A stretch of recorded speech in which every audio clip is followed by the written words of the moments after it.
بسم الله الرحمن الرحيم. الحمد لله رب العالمين والصلاة والسلام على أشرف الأنبياء والمرسلين أما بعد فأستعيذ بالله من الشيطان الرجيم بسم الله الرحمن الرحيم. السلام علیکم ورحمۃ اللہ وبرکاتہ. عزیز طلبہ کرام، امید کرتا ہوں احباب خیر سے ہوں گے. انشاءاللہ آج ہم تفسیر جلالین کے درس نمبر 246 میں سپارہ نمبر 19 سے سورہ فرقان کی منتخب کردہ آیات 67 سے لے کر 70 تک پڑھنے کی سعادت حاصل کریں گے، جن میں کلام باری تعالیٰ و کلام مفسر کا ترجمہ ہوگا. کلام مفسر کی تشریح و توضیح کرنے کی سعادت حاصل کریں گے اور تفسیری اغراض کو ذکر کرنے کی کوشش کریں گے. تو آئیے طلبہ کرام بلا تاخیر بڑھتے ہیں اپنے آج کے درس کی طرف. بسم اللہ الرحمن الرحیم. رب تعالیٰ نے ارشاد فرمایا: والذین اذا انفقوا لم يسرفوا ولم يقتروا وكان بین ذلك قواما. اور جب وہ اپنے اہل و عیال پر خرچ کرتے ہیں تو اسراف نہیں کرتے اور نہ ہی تنگی کرتے ہیں. یقترو کے حوالے سے بتا رہے ہیں کہ یہ یا کے فتح کے ساتھ ساتھ تا کا کسرہ اور یا کے ضمہ کے ساتھ اور تا کے کسرہ کے ساتھ بھی ذکر اسے کیا گیا ہے. اس کا معنی بتا رہے ہیں لم یضیقوا یعنی تنگی نہیں کرتے، وَكَانَ بَيْنَ ذَلِكَ قَوَامًا اور ان کا خرچ کرنا اسراف اور تنگی کے درمیان اعتدال کے ساتھ ہوتا ہے. وسطی خرچ کرتے ہیں یعنی درمیانہ خرچ کرتے ہیں. وَالَّذِينَ لَا يَدْعُونَ مَعَ اللَّهِ إِلَٰهًا آخر اور اللہ کے ساتھ کسی دوسرے معبود کی بندگی نہیں کرتے. وَلَا يَقْتُلُونَ النَّفْسَ الَّتِي حَرَّمَ اللَّهُ قَتْلَهَا إِلَّا بِالْحَقِّ اور جس نفس کو اللہ نے حرام قرار دیا ہے اس کو قتل نہیں کرتے، ہاں مگر حق کے ساتھ. وَلَا يَزْنُونَ اور وہ لوگ زنا بھی نہیں کرتے. وَمَن يَفْعَلْ ذَلِكَ يَلْقَ أَثَامًا اور یہ جو 3 کام ذکر کیے گئے ہیں ان تینوں میں سے کوئی ایک کام بھی کرے یلقا اثاما تو اس کو سزا سے حصہ لینا پڑے گا، یعنی اس کا انجام پھر ہوگا یضاعف لہ العذاب یوم القیامۃ ویخلد فیہ مہانا اور اس کو قیامت کے دن دوہرا عذاب دیا جائے گا اور وہ ذلت و خواری کے ساتھ ہمیشہ اسی میں رہے گا.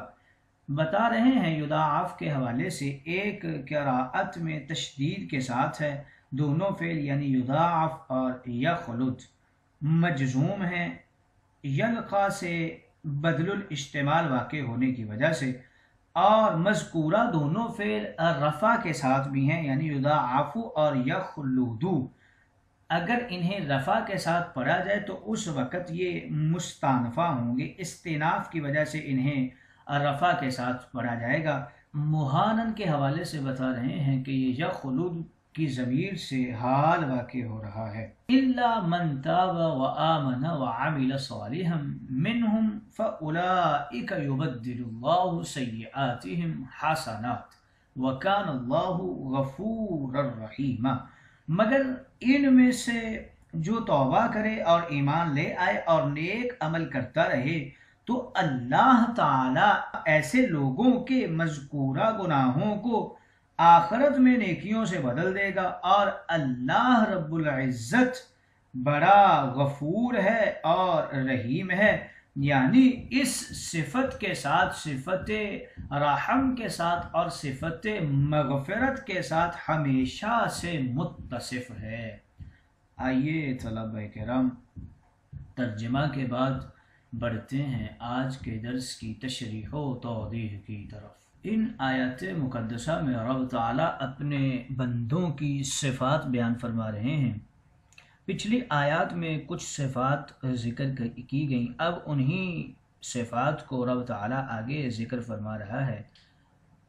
چھٹا وصف بیان کرتے ہوئے رب تعالیٰ نے ارشاد فرمایا والذین اذا انفقوا، اور رب کے بندوں کی نشانی یہ ہے، یعنی اللہ کے جو مقبول بندے ہیں وہ مال خرچ کرنے کے وقت نہ اسراف کرتے ہیں، یعنی فضول خرچی نہیں کرتے، اور نہ بخل اور کوتاہی کرتے ہیں، بلکہ اعتدال پر قائم رہتے ہیں۔ اس آیت مقدسہ میں اسراف اور اس کے بالمقابل اقتار کے لفظ استعمال کیے گئے ہیں۔ اسراف کا لغوی معنی ہے حد سے تجاوز کرنا، اور اصطلاح شرع میں حضرت ابن عباس، مجاہد، قتادہ کے نزدیک اللہ کی معصیت میں خرچ کرنا اسراف ہے، اگرچہ ایک پیسہ ہی کیوں نہ ہو۔ اور بعض حضرات نے فرمایا جائز اور مباح کاموں میں ضرورت سے زیادہ خرچ کرنا کہ جو تبذیر یعنی فضول خرچی کے حکم میں داخل ہو جائے وہ بھی اسراف کہلاتا ہے۔ اور اقتار کے معنی کے حوالے سے ذکر کرتے ہیں کہ خرچ کرنے میں تنگی اور بخل کرنا، اور اصطلاحی طور پر اس کے معنی یہ ہیں کہ جن کاموں میں اللہ اور اس کے رسول نے خرچ کرنے کا حکم دیا ہے ان میں خرچ کرنے میں تنگی کرنا۔ حضرت ابن عباس اور قتادہ سے منقول ہے، رسول اللہ نے ارشاد فرمایا انسان کی دانش مندی کی علامت یہ ہے کہ خرچ کرنے میں میانہ روی اختیار کرے، نہ اسراف میں مبتلا ہو اور نہ ہی اقتار کا شکار ہو جائے۔ ایک اور حدیث میں حضرت عبداللہ بن مسعود سے روایت ہے، رسول اللہ نے فرمایا جو شخص خرچ میں میانہ روی اور اعتدال پر قائم رہتا ہے وہ شخص کبھی فقیر اور محتاج نہیں ہوتا۔ رب تعالیٰ نے بھی ارشاد فرمایا وَلَا تَأْكُلُوهَا إِسْرَافًا وَبِدَارًا، اور یتیموں کے مال کو جلد از جلد اور فضول خرچ کر کے ہڑپ نہ کرو۔ کبھی مقدار کے لحاظ سے زیادہ خرچ کرنے کو اسراف کہہ دیتے ہیں، اور کبھی کیفیت کے لحاظ سے خرچ کرنے کو بھی اسراف کہتے ہیں۔ اسی لیے سفیان نے کہا اگر تم اللہ کی معصیت میں بہت کم بھی خرچ کرو تو وہ بھی اسراف ہے۔ رب تعالیٰ نے ایک اور جگہ ارشاد فرمایا، اسراف کے معنی کو ہی ذکر کر رہے ہیں، کلوا من ثمرہ اذا اثمر وآتوا حقہ یوم حصادہ ولا تسرفوا انہ لا یحب المسرفین۔ جب درخت پھل دیں تو ان کے پھلوں سے کھاؤ، ان پھلوں میں فقراء کا جو حق واجب ہے یعنی عشر، وہ ان کی کٹائی کے دن ہی انہیں دیا کرو، اور حد سے تجاوز نہ کرو، بے شک اللہ حد سے تجاوز کرنے والوں کو پسند نہیں فرماتا۔ اس آیت مقدسہ کا معنی ہے کہ صدقہ و خیرات کرنے اور عشر ادا کرنے میں بھی حد سے تجاوز مت کرو۔ ایسا نہ ہو کہ آج تم حد سے تجاوز کرتے ہوئے وہ مال صدقہ کر دو اور کل تم خود ضرورت مند ہو جاؤ۔ اس کا تعلق حکام سے بھی ہو سکتا ہے کہ وہ بھی صدقات کی وصولیابی میں تجاوز نہ کریں حد سے، اور اس کا یہ بھی معنی ہو سکتا ہے کہ کھانے پینے میں حد سے تجاوز نہ کرو، کیونکہ انسان کی صحت کے لیے زیادہ کھانا بھی مضر ہوتا ہے اور بہت سی بیماریوں کا موجب بن جاتا ہے۔ غرض یہ کہ اسراف کسی بھی چیز میں پسندیدہ عمل نہیں ہے، اپنے اوپر خرچ کرنے میں، دوسروں پر خرچ کرنے میں، اور نہ ہی کھانے پینے میں۔ قوم لوط کو بھی مسرفین فرمایا کیونکہ وہ عورت کی اندام نہانی سے تجاوز کر کے مردوں کی پشت میں دخول کرتے تھے اور بے ریش لڑکوں سے ہم جنس پرستی کرتے تھے، اور یہ عمل خواہ ایک بار بھی کیا جائے تو یہ اسراف ہے۔ حضرت ابراہیم نے فرشتوں سے کہا تمہارے آنے کا کیا مقصد ہے؟ انہوں نے کہا ہم گنہگار قوم کی طرف بھیجے گئے ہیں، یعنی قوم لوط کی طرف۔ اور اقتار کے معنی سے بھی اسی طرح قرآنی آیات سے ذکر کرتے ہیں والذین اذا انفقوا لم یسرفوا ولم یقتروا وکان بین ذلک قواما، اور وہ لوگ جب خرچ کرتے ہیں تو نہ فضول خرچی کرتے ہیں اور نہ بخل کرتے ہیں، بلکہ ان کا خرچ تو میانہ روی پر ہوتا ہے۔ کان الانسان قتورا، انسان فطرتاً تنگ دل ہے، یعنی انسان کی جبلت میں بخل ہے۔ طلاق دینے کے بعد متعلقہ کو متاع میں جو کپڑے دیے جاتے ہیں ان کے متعلق بھی فرمایا متعوہن علی الموسع قدرہ وعلی المقتر قدرہ، متعلقہ عورتوں کو متاع و خوشحال شخص اپنے اندازے سے اور تنگ دست شخص اپنی حیثیت کے مطابق دے۔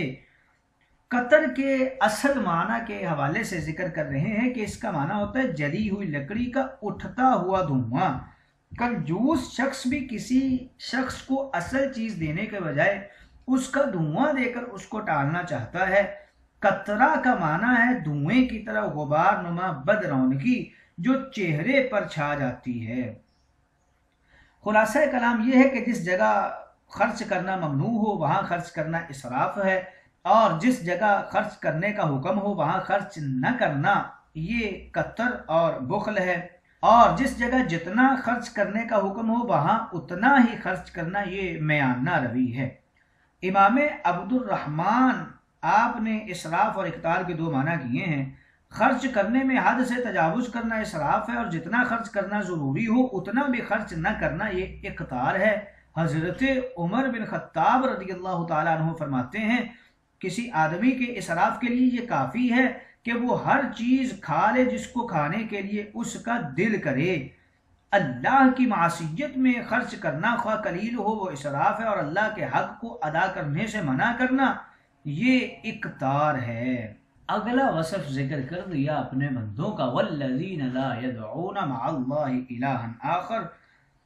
پہلی 6 صفات میں اطاعت و فرما برداری کے اصول بیان کیے گئے، اب 7ویں صفت میں معصیت اور نافرمانی سے اجتناب کے اصول کو بیان فرمایا جا رہا ہے، جن میں پہلی چیز عقیدہ سے متعلق ہے کہ یہ لوگ اللہ کے ساتھ کسی اور کو عبادت میں شریک نہیں کرتے۔ 8واں وصف بیان کر دیا وَلَا يَقْتُلُونَ النَّفْسَ الَّتِي حَرَّمَ اللَّهُ قَتَلَهَا إِلَّا بِالْحَقِّ۔ یہ عملی گناہوں میں سے سب سے بڑا گناہ ہے، یعنی اللہ کے نیک بندے گناہ کبیرہ کے پاس تک نہیں جاتے، کسی کو ناحق قتل نہیں کرتے، وَلَا يَزْنُونَ اور زنا کا ارتکاب نہیں کرتے۔ آگے کیا فرمایا وَمَن يَفْعَلْ ذَلِكَ يَلْقَ أَثَامًا، جو شخص ان گناہوں کا مرتکب ہوگا وہ اس کی سزا پائے گا۔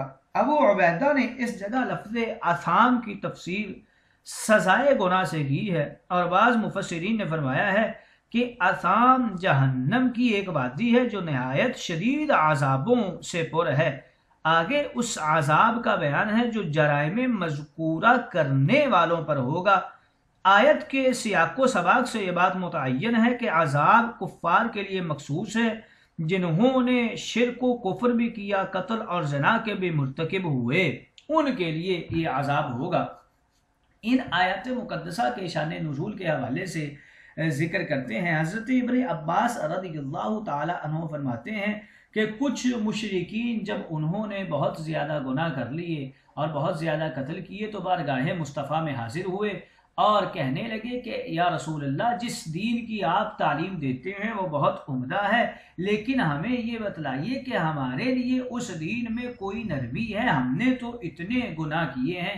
اور دوسری روایت حضرت عبداللہ بن عباس سے ہی ہے، آپ فرماتے ہیں کہ وحشی بن حرب جس نے سیدنا حمزہ رضی اللہ تعالی عنہ کو شہید کیا تھا، انہیں رسول اللہ نے بلایا اور اسلام کی دعوت دی، تو انہوں نے آگے سے عرض کی یا رسول اللہ، آپ کیسے مجھے اسلام کی دعوت دے سکتے ہیں، حالانکہ آپ نے تو خود فرمایا ہے کہ وہ بندہ جو اللہ کے علاوہ کو پوجے، جو ناحق کسی کو قتل کرے، جو زنا کرے، ان کے لیے یہ سزائیں ہوں گی، یضاعف لہ العذاب یوم القیامت ویخلد فیہ مہانا، رب تعالیٰ ان کے عذاب کو 2 گنا کر دے گا اور وہ ہمیشہ جہنم کے اندر ہی رہیں گے۔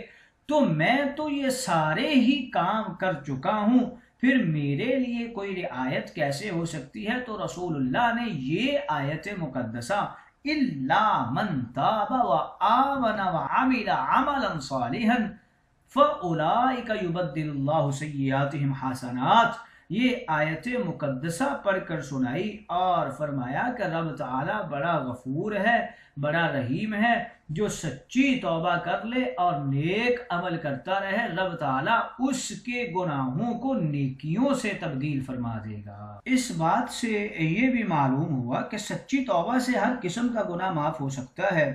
سورہ نساء کی آیت مقدسہ جو مومن کے قتل کی سزا جہنم بتلائی گئی ہے وہ اس صورت پر محمول ہوگی جب قاتل نے توبہ نہ کی ہو یا حلال سمجھ کر قتل کیا ہو، ورنہ تو حدیث میں آتا ہے کہ 100 آدمیوں کے قاتل نے بھی خالص توبہ کی تو اللہ نے اسے معاف فرما دیا۔